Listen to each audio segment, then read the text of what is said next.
Kaulah itu langit Jakarta membara,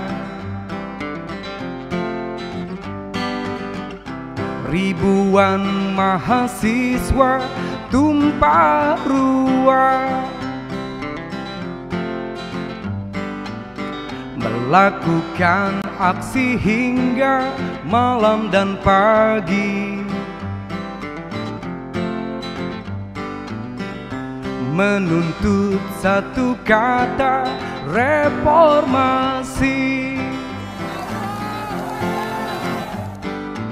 Ke gedung-gedung wakil-wakil mereka tak kenal lelah walau tanpa senjata, hanya berbekal mimpi tentang Indonesia yang aman, adil dan sejahtera.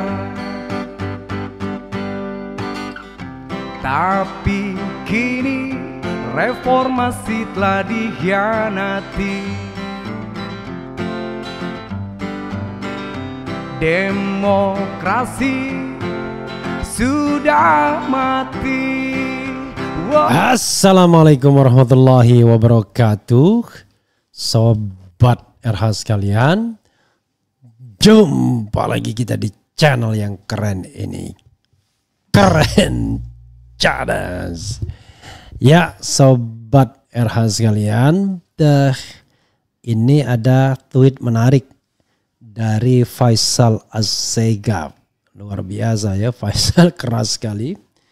Kritik Faisal Assegaf ke Megawati, topeng baru masih politik tipu-tipu. Maksudnya apa? Kita bacakan, dan ini tentu kritik yang mudah-mudahan bersifat membangun ya. Karena ini orang dari Partai Negoro ya yang mengkritik ini. Ya saudara sekalian, coba kita lihat ya, ini dimuat di Twitternya ya. Judulnya topeng baru Megawati masih politik tipu-tipu, Faisal Assegaf. Ya.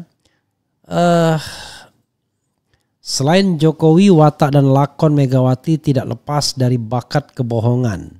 Bagi mereka, politik adalah sarana tipu menipu dan kelicikan tanpa kesudahan. Fakta dari tabiat bobrok itu, Megawati terpaksa ogah gunakan topeng oposan.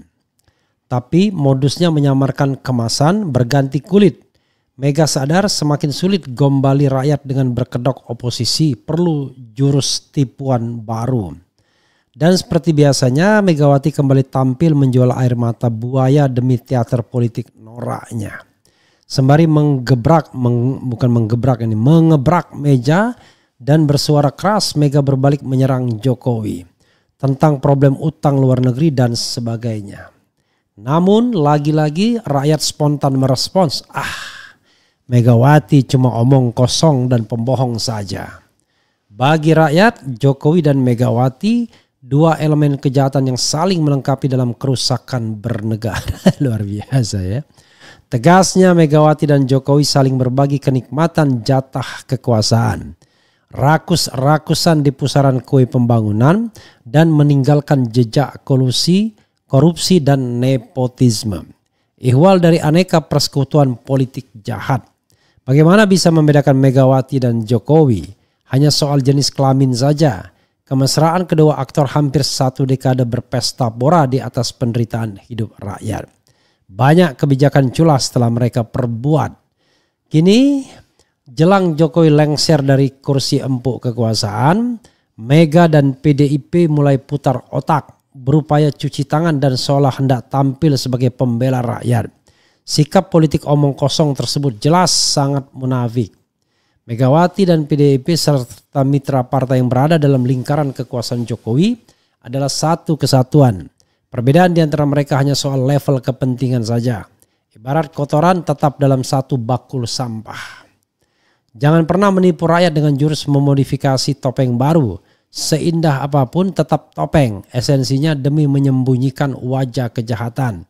Sulit bagi Megawati untuk menutupi jejak hitam bersama Jokowi. Jokowi adalah tusuk konde Megawati. Luar biasa ya. Di bawahnya ada gambar ya, menarik. Jokowi dan PDIP. Sahabat era sekalian, itu ya yang dituliskan oleh Faisal Asegab dan juga dikutip oleh Populis ya, tetapi itu asli yang disampaikan Faisal Asegab.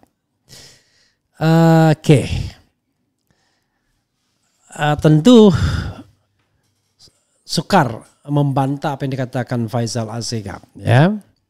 Sebenarnya 10 tahun ya Megawati dan Jokowi adalah sama-sama mengayuh biduk pemerintahan. Perbedaan sebenarnya kalau bisa dikatakan ya hanya soal mencalonkan presiden saja.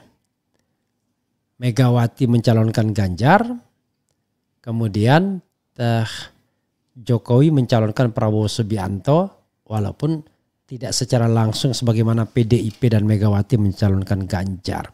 Tapi melalui endorsement anaknya, melalui putusan MK dan lain sebagainya. Jadi sesungguhnya memang perlu diuji genuinitas sikap partai politik tersebut ketika menghadapi masalah demokrasi dan hak asasi, terutama masalah demokrasi. Ya, jangan salah juga, PDIP melalui aktor-aktornya termasuk juga yang sering sekali mengadukan orang-orang ya. Saya pun sebenarnya dilaporkan juga oleh aktivis-aktivisnya gitu ya. Pernah juga ya. Jadi bersyukur ya kalau saya melihatnya mau menikmatinya dari sisi hal yang positif. Yang positif adalah bahwa mudah-mudahan Megawati dan PDIP ditunjukkan jalan yang jauh lebih baik, yaitu Anda sudah berkuasa selama hampir 10 tahun dan saatnya Anda sekarang berada di luar pemerintahan, menjaga kewarasan pemerintahan dengan menjadi oposisi. Nah itu barangkali jauh lebih baik karena ya sekali lagi saya katakan ya itu baik bagi Indonesia ke depan ya. Jadi sobat era sekalian, hal-hal seperti itu menurut saya memang perlu kita cermati ya. Tidak bisa juga terlalu dini untuk mengapresiasi langkah-langkah PDIP. Apalagi ya belum jelas apa yang mau diapresiasi karena mereka tidak kunjung juga mengatakan akan beroposisi pada pemerintahan Presiden Prabowo. Ya, memang belum jelas juga sikapnya. Belum ada sikap yang jelas sesungguhnya. Ya, mau beroposisi belum jelas, mau tidak beroposisi belum jelas juga. Kalau mau mengatakan kata oposisi malas ya di luar pemerintahan sama di dalam pemerintahan. Kenapa? Ya tadi masih menghitung, masih berkalkulasi. Dalam pandangan saya adalah ya Megawati berusaha memisahkan Prabowo dan Jokowi plus Gibran. Kalau mereka pisah barulah Megawati mau bersekutu dengan Prabowo Subianto. Dan itu menurut saya sangat-sangat pragmatis. Harusnya Megawati melangkah dalam politik yang idealis. Sudah, kami tidak peduli ya. Kami akan menjalankan politik oposisi karena negara ini membutuhkan politik oposisi untuk mengontrol jalannya pemerintahan. Bersama PKS kami akan menjadi oposisi. Selesai. Tapi sekarang kesannya adalah masih poco-poco, maju mundur. Oke, orang mengatakan kalau untuk sekarang tidak relevan periode 2019-2024 bicara oposisi atau tidak. Karena itu ya sudah, selesaikanlah masa pemerintahan itu di mana PDIP harus dicatat sebagai bagian dari pemerintahan. Karena menteri-menterinya pun masih menjadi bagian pemerintahan. Ada orang dekat Presiden Pramono Anung.